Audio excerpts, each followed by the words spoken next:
What up, YouTube, man? Stevie Knight here.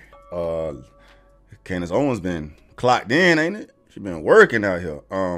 Literally seen her all over the place. It's like she on her little social media tour, tapping in with everybody, bro.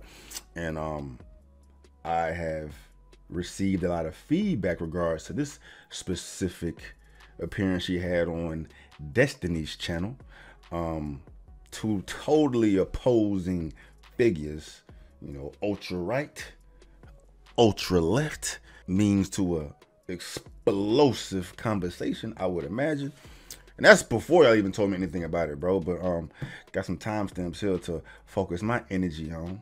Told to peep, so let's peep it, man. But before we do peep, man, please pull up to shop StevieKnight.com. Anytime you see your boy rocking some drip that you rocking with, man, pull up to the site, pound some, like, I got you. You know, today we rocking I got 99 problems being a man ain't one. Hit me. But, you know, we got the hoes, the headaches. We got the social construct these nuts. We got the leave my fucking kids alone. We got the I'm a masculinist. We got the bring or make masculinity great again. We got ban idiots, not guns. You know what I'm saying? And a lot more for y'all, for those that are interested. But yeah, let's dive on in this, man. Let's see what Candace and Destiny got up for today. What do you mean by that, I guess? So there has been just a very obvious corrosion in Black culture. Like the music that I grew up in, I was listening to Temptations, Lauryn Hill, like it was all about like family, love. It was real talent. And then something just really shifted and it all became about derogatory, debased, gangster rap.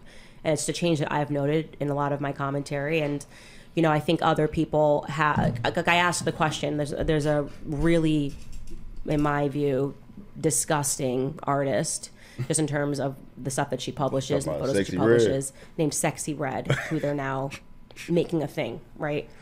Who makes the decision to sign a Sexy Red? You're telling me you have all the money and all the talent at your fingertips, and you sign a woman who at her baby shower, 9 months pregnant, however pregnant she was twerking and had her butt cheeks in, like somebody's face was inside of her butt cheeks. That to me is very intentional, because you're not signing her based on talent. You're not signing her based on following.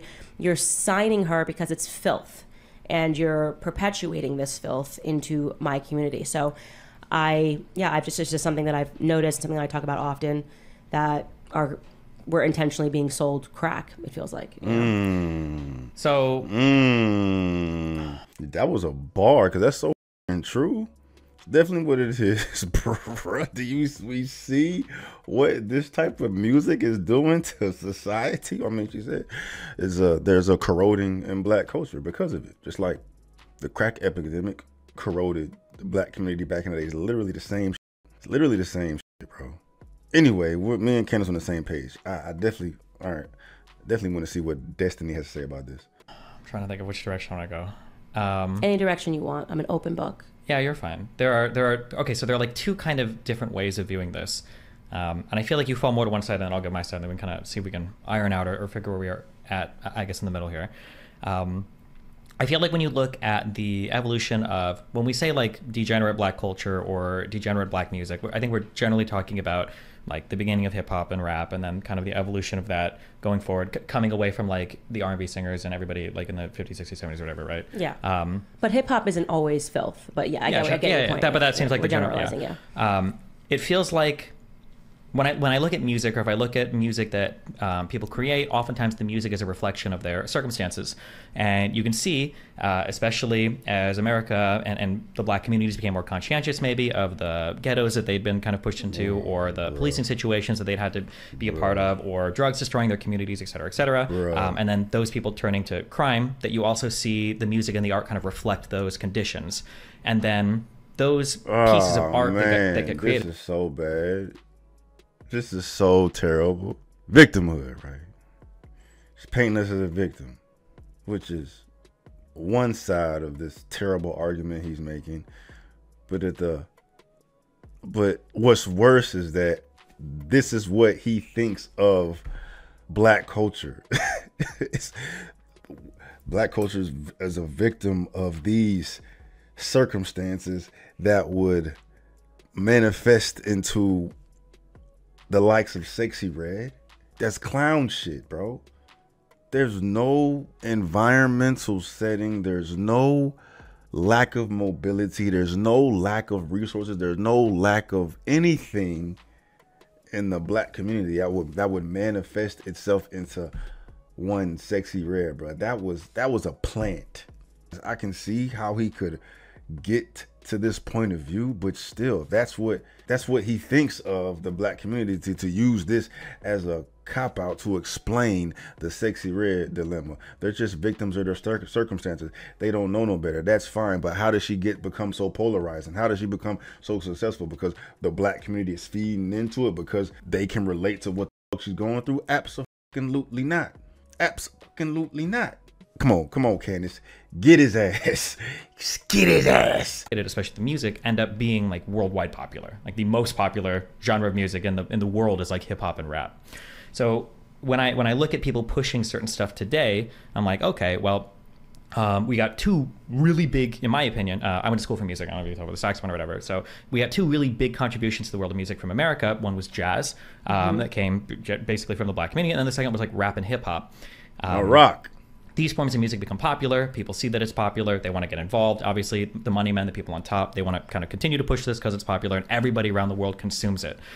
I feel like there are a lot of market forces at work that kind of perpetuate this and keep this happening. And that feels pretty satisfying to me to explain what's going on. So when we ask, like, why is it a woman twerking with somebody's face in her butt cheeks? Because, well, for whatever reason, that's like what the worldwide culture seems to want to see right now. And then he doesn't know Sexy Red. Like, you can't. There's a difference between just twerking and having your booty in somebody's face. Twerking and cheeks has been around since the beginning of time. Ain't been no fucking Sexy Reds, bro. That's a whole different ball game. So that just makes me think that he ain't seen no shit like that, because you can't be that stupid, Destiny. You can't think that low of the black community or black culture to think that this is just an extension of how black society or black culture is, where someone like this become as famous as they are. Can't be that fucking stupid. Maybe you can be, bro. Maybe you can be, but I'm trying to give you the benefit of the doubt. Absolutely not. That bitch was a plant. That bitch was a plant, and they put all the money into this motherfucker. Literally got this bitch being played everywhere, bro. What makes it more sad to me is the fact that she was able to get this famous, despite the amount of push record execs and the elites in the media have put behind Sexy Red, man. Clearly this bitch has no business being where she is, getting the attention she's getting, selling the shit she's selling. But the fact that people are feeding into it, despite the flooding of her all over the fucking place, people have to look in the mirror and realize the mistakes that they're making by feeding into this bullshit. But this same dilemma occurs in every facet of society, depending upon the type of content you're consuming, whether it be music, media, just social media in general. And that music is essentially propaganda. It's the same shit. And Sexy Red is propaganda, but the fact that there are people sitting here digesting this shit and catapulting this bitch to the success that she has, right? Like, the powers that be did get behind her, but the fucking sheep down below looking at this bitch as an idol or just as much as a fucking problem, dog. Like, people have to wake the fuck up, because she wouldn't be successful if motherfucker wasn't buying into this shit. But people buy into whatever the fuck is put in front of their fucking face, man. Goddamn sheep, bro. But anyway, man, Candace, let's get it. And then on the other side, it feels like from people, I don't want to just say conservatives, but I'd say broadly speaking, I guess I'll say on your side in general, it feels like there's this idea that there's this much more intentional or like malevolent force working behind this. Yes, there is. And so I'm going to push back on what you're suggesting here. You're suggesting that this reflects the community, and they're sharing their stories in a way that makes sense. That's completely not true. Okay, WAP does not reflect the circumstances that black people are living in. So At all. Singing about your vagina and how hard it's getting pounded is not the circumstance of living. If anything, it reflects the fucking feminist movement. Body autonomy. Goddamn hot girl summers. Motherfucking, I'ma fuck who I want, suck who I want type shit. That's what the fuck is promoting. You know what I mean? It ain't no struggles in black culture. It's not promoting that. Or it's not an extension of that. The fuck? There's too many other talented people within black culture that are affected by the negative impacts of it, that ain't gonna do no shit that Sexy Red is fucking doing. In the hood. I come from nothing. It's not that did not make me feel closer to the circumstances that I grew up in. And unfortunately, that's actually what people are telling Black Americans. Like, actually, it's working the other way. You're putting something, you know, your eyes and your ears are the windows to the soul. Facts. And you're basically, when you celebrate someone, and I'm using Cardi B here as an example because I think people are probably more familiar with her than they are with Sexy Red. When you put someone like that on the Grammys stage, which is, again, a decision being made. When I was growing up, the best, most talented people were on the Grammy stage. Something you could watch with your family. And you still had poor people. You still had, you still had poor people. You still had people that were living in the hood, okay? We didn't need somebody talking about their vagina in order to feel seen. So what you're doing is you're setting the stage for younger girls who aspire to celebrities to say, okay, well, if I mimic that behavior, I too can become famous. What you're actually doing is you're setting the idols that people are going to look up to, and people are going to think this is what I should aspire to. So it's actually working in the exact opposite way. Can I ask a question?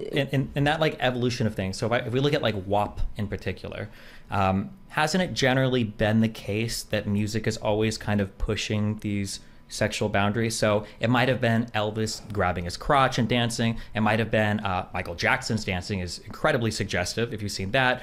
It might have been in Woodstock, all the loser hippies talking about love, sex, and rock and roll and drugs. Wouldn't like WAP just be kind of like the next evolution in a long chain of... Pushing boundaries is not degeneracy, okay? And so here's what I'll say to you. Why don't you pull up the lyrics to WAP and read them right now? Facts. Do it. Why would I need to do that? Go, it's just Woodstock. We're just pushing the boundaries a little bit. You probably have never even read the lyrics to WAP. I think I did, because I think Ben Hey, Shapiro... bro, I commend him on being so convicted in this stupidity, bro. It's like, dog, you need to concede, bro. Get this one up, dog. You know what I mean? Or it's just he's ignorant and isn't aware of it. She just asks him to read the fucking lyrics. Like, do you know the lyrics, cuz? Do you know the lyrics? Like, how can you defend that, bro? Like, Cardi B and Megan Thee Stallion are literally rapping sex. Like, graphic sex. But this is just the evolution of music. We went from crotch grabbing to Cardi talking about somebody fucking her in the throat, hitting the little dangly thing in the back of her throat. That's what we doing, bro. That's what we doing, dog. But hey, he's convicted and he's going against a bulldog too, and Candace, bro. Damn, I was here just to see Candace eat his shit, but this got me goddamn like, bruh, really? Do you really believe what you're talking about? Do you really believe the shit coming out your mouth, Destiny? You can't be, dog. He couldn't have said, you may have seen him reading the sanitized version of Facts. WAP, not the one that is not sanitized. Like the sanitized one, which is still bad, that she can perform at the Grammys, is what he read. You should read the lyrics to WAP before you make commentary that it's a reflection of what Black Americans are living through, or it's just somebody that's pushing a boundary. It's not that. How do you explain the fact that like WAP was like a #1 like worldwide hit then? Because what I said to you is that they are artificially creating artists at this point. There's no question. And by the way, the Diddy docs, which I found to be a very compelling point, was that Diddy said to the guy... That's easy. It's easy for anybody. It's easy for these people with power to make people famous. All they gotta do is fucking press a button.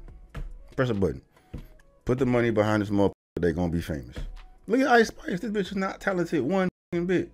Won hip hop artist of the year last year. All they gotta do is just flood you with this person and they can make dumb motherfuckers like shit. You keep playing that shit over and over and keep showing this motherfucker all over the place. People are gonna eventually get to the point where, you know what, this person is cool, I guess. And at the end of the day, it just, in 2024, it ain't about talent, it's about attention. Who can garner the most attention, regardless of how the fuck you garner it. You know what I'm saying? As long as if you can create a spectacle and maintain, you know, an adequate amount of attention for someone to capitalize off of it, you'll have people to invest in you, right? I mean, that's how Cardi B got popping, bro. That's how all these fools get that's why WAP is such a fucking anthem. Feminist movement, but in addition to the clear effort from the powers that be to fuck us all up. Allegedly who was the producer, that if he was willing to engage in homosexual behavior with him, that he would get him Producer of the Year Grammy. Okay, so what does that tell you? It means that the entire system is artificial. And by the way, this is something that Kanye said 10 years ago, or however long ago it was, when he took the trophy from Taylor Swift and said, like, this is all fake. This is not even based on merit anymore. And that is my point. The industry is not based on merit. It's not based on capitalism. It is based on selling ideas. So it is, who do we want to artificially make the person that every black girl will look up to, or who they will aspire to? And so I can definitely understand that, like, maybe award shows can be rigged, or people can think different things about, you know, who's being awarded based on merits for the Grammys or something like that. But like, WAP was genuinely, do you think it wasn't genuinely a popular song, or do you think that music execs have the ability to manufacture that desire publicly? The latter. Yep. So if you start playing something tons of times on the airways, and the latter, you can definitely make something popular. There are songs that I don't even like, that I've heard so much that I know every single lyric to, and I'm like, I don't even know how I know every single lyric to the song. Industry. He knows nothing about the music industry. It's all about a dollar. These fools just give the streaming platforms money to put certain songs on the list to continue to be played. Give radio shows a bag to play certain songs over and over and over again. All these fools are in cahoots to pick and choose what artists they want to blow up. But it's received this many plays. You put it everywhere. You award the person. You invite them to bizarre circumstance. Like, there's absolutely no reason that Cardi B is invited to sit down and ask questions to Joe Biden. So in no scenario, unless you are really making an effort to legitimize this person and to make this person aspirational. Again, this is not an insult to Cardi. I actually think that personality-wise, she's got a ton of talent, and she's interesting. And I've said great things about her on Love and Hip Hop, and there are elements of her that make her a star. But what I am saying is that a lot of that is manufactured. Facts. And I just don't see how anybody, when looking. Don't you think it's entirely possible or easily possible? So, like, I feel like there's like so many things wrong with this. So one is, why wouldn't competing record labels start pushing talent that's actually popular, that people want to hear? I think that would be a big question. The second thing would be, how can we explain the top-down domination of this type of media popularity through all of our reality TV shows, all of our TikTok stuff, all of our YouTube videos, and the music industry? And then how can you explain that all happening worldwide? Sure. Like, propaganda, it feels like bro. To try to explain this through propaganda, dog. Through people that are exercising control in these platforms would require more control than anybody has ever been able to exercise on any platform ever. And they're doing it like on a multi-country, multi-stage level. It's just called, it's very easy, actually. It's a very basic concept pertaining to governments. They need propaganda. Hollywood is propaganda. You should, for the... It's just dope when we see eye to eye, bro. But come on, man. Come on, Destiny, bro. Come on, dog. You that damn oblivious, cuz? Fuck. The fuck, bro. He don't believe in agendas, clearly. Because he's pro-woke, pro-dystopia. How you live in 2024 not believing that, or not knowing that there's clearly agendas being put forth through everything? You know that, bro. You know that, dog.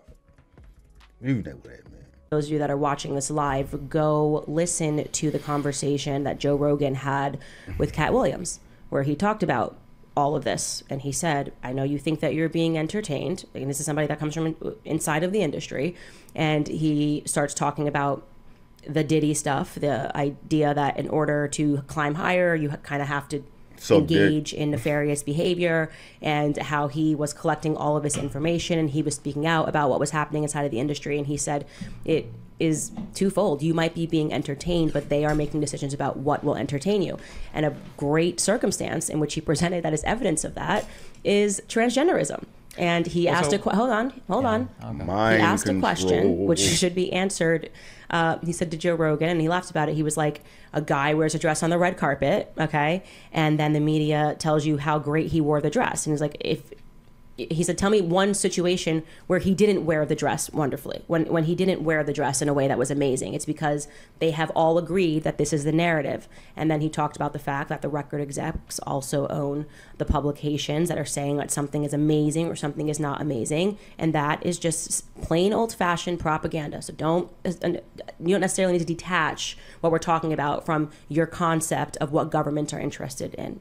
It's always propaganda. So I understand Cat Williams has said this. I also understand that Cat Williams was at one point in his life addicted to crack, and I think he's famous for losing a fight to a high school kid. I think this like benched his career for a while. Okay, you can insult him, but that doesn't. I'm not insulting him. I'm just saying that I don't know. 2 + 2 = 4. 2 + 2 = 4. I'm not insulting him. I'm just saying that to like lean into his testimony, who also we would both acknowledge has a lot to gain by giving like incredulous testimony like this, like saying like, oh my God, these crazy things are happening. Does that make the testimony less valid because he will benefit from it? All right, bro. All right. Here we go. Yeah. Right. I don't know if I would just say, well, right, he does. The fact that you're talking about him and you're citing him and you know it, right? If anybody else was saying a similar thing, we'd say, well, okay, they're saying this because they have something to gain for it, right? He knows that this is going to be a hot take, and he knows that it's going to go viral if he says it, and he knows he's going to get a lot of eyes on him for it. So I think it's good to call that into question. I think the issue that I have when it comes to the accusation. Did Cat Williams know he was going to go viral for saying what he said? Did he know he was going to shut the internet down? It's not, Cat Williams ain't viral. Like when that motherfucker say shit, it doesn't go crazy. It goes now. It was a perfect storm for that Shannon Sharp shit, especially considering everybody that Shannon Sharp had interviewed prior, so it all fucking fit. You know what I mean? But no one knew that it was gonna fucking be explosive as it was. But regardless of it being explosive, it doesn't make it any less relevant. But like, he just wants to kill the messenger. You do the same about you. Do you not say the things that you say, have the takes that you take, because do you not know that they're gonna go viral? But does that not make what you say less relevant because of the intention behind it? You know the things that you're gonna say is gonna trigger people. You know it's gonna get views. You know it's gonna get attention, right? But does that mean that what you're saying is not true? Nah, fam. That's a whack ass argument. That everything is some top-down level propaganda is, I feel like the conversation shifts away from the important stuff, which is why are people attracted to this type of stuff? Why do people vibe with it so much? Why are we replacing traditional, better forms of media or more thought-provoking, I don't know what you would call it, forms of media with this type of stuff? Instead of having conversations about the culture and the society, it's all fixated on some weird top-down plot to like control media consumption. I think you just like to be contrarian. Yeah. Because I don't understand the point that you're making here. Like, of course. Wait, hold on, wait. Let me restate that. I'm sorry. The point I'm making is very clear. Time. If I was going to, I've got a almost 13-year-old son in a few days. Okay. If I was to see that he's consuming media, my go-to would be like, hey, Nathan, why are you watching this? This is crazy. We need to look at something else. I need to, like, who are your friends? What are you looking at online? Like, we need to change your media consumption habits because this isn't working. I would never think, like, I think that the school is involved in disseminating media towards him and there's no way that we can change this. Because I feel like on your side of the story, people are basically like, we're hopeless. There's nothing we can do. No, it's not hopeless, but if you want to be able to do something about something, you need to be able to acknowledge the something, right? Well, I mean, what so you can't make it it's a conspiracy. It's like, no, when I graduated high school, there wasn't a single trans kid. Now you've got like more than 50% of kids that think that they're other. That is obviously propaganda. Clearly, it's just not possible that you didn't exist. Maybe there was one person, and then all of a sudden everyone is. Sure, I think it's okay to that can only happen. That can only happen through propaganda, right? Maybe, they're suddenly being told it's an option. They're kids, right? You want to experiment and you want to be different. You're looking for a way to stand out, and so you hold on. And in the classrooms, you've got teachers that are reinforcing this narrative that is, yes, top down, right? It's like Hollywood in lockstep with the Department of Education that is making these options available. If it was natural, like when I graduated high school, there were gay kids. There were lesbian kids. There wasn't a ton of them. It wasn't an identity. That's another thing. The identity thing the identity is very new. An interesting thing. I agree for sure. And so it shows you who are they emulating? Who are they copying when they do this stuff? Like, because it's an option. It's just being presented to you. It's obviously not natural if it didn't exist naturally. I agree, but culture is a very complicated thing. Culture is not a complicated thing. It's so complicated. I think governments pray that they have the amount of control over culture that you think they do. There's no shot that anybody would be able to top down control that much stuff. Like I said, there have been a lot of evidence that has come out, whether you're looking at the Jeffrey Epstein case or you're reading through the 72-page document for the Diddy lawsuit that suggests that the government is involved. Even on the Jeffrey Epstein case, like, what's suggesting government involvement here? What do you mean? What do you mean what's suggesting? Like, what part of the Jeffrey Epstein case is like, oh my God, the government is like playing a part in this? Well, the fact that he had ties to the Mossad and the CIA, and that when they raided his home, he had his face and about, 6 different passports? Who can issue passports? Sure, but when we look at who can issue you a different identity? I don't know about different identities, but for passports, I imagine you can get that illegally, or you can just get it from countries depending on citizenship status. Well, but what I'm saying is that, like, for when we look at Epstein, right? Epstein was a billionaire, right? Why was he a billionaire? Why? Because of trading or whatever he did? I'm not totally sure. No, that's the question. Nobody knows why I don't know why. Yeah, but there's like a million different. Sure. There's lots of people where I don't know how they made their money, but to fill in the gaps of all of this with some. No, you should always know how somebody became a billionaire. That's like a very easy thing. Like somebody shouldn't just be like, I became a billionaire, and you have no idea how. Like I'm sure there are tons of people who are like, billionaires. I sold the product. You know why Elon Musk has money. You know why Jeff Bezos has money. You should not say we can't connect the dots on how this person became a billionaire that was able to purchase an island. Filings aren't always going to be public. That like, oh well, I can figure out exactly why this person became a billionaire. If they don't work in like public traded companies or something, how will you ever know? There's no way you're going to know that. He did. Then what's the question? It's not a question. It's just nobody understands why Jeffrey Epstein or his brother have billions of dollars. Well, you just said did he have a ton of shares in publicly traded companies? What do you mean? Did he have a ton of shares? Like when we ask, for instance, like, so here's a question. Do you know how Jeff Bezos made his money or how Elon Musk made his money? Bro, all right, man. I know. This motherfucker's just a professional arguer, dog. Like, I don't understand the point he's trying to make. And I don't imagine it's going to be a lot of y'all in these comments that are going to try to refute the existence of an agenda being promoted from top to bottom. However the fuck that looks to you. Social media, big tech, big fucking tech, bro. It's already been proven though, bro. Like, these motherfuckers are weirdos, dog. Fucking goddamn BlackRock and the president of all the what is it, man? The credit, the company holding the credit scores for all the companies, making sure they got their little inclusivity credit score and shit. There's an agenda from literal top to bottom. You know what I'm saying? The ad campaigning of your companies, the Balenciaga shit and Bud Light and bro, it's just hard for me to process that, to understand or to see someone deny. Well, it shouldn't be, because you got people out here denying the fact that men can't be women. You know what I'm saying? So this shouldn't surprise me at all, bro. But anyway, Candace chewed him like I expected, man. What are y'all thoughts though, bro? Y'all think Destiny really believes shit come out of his mouth?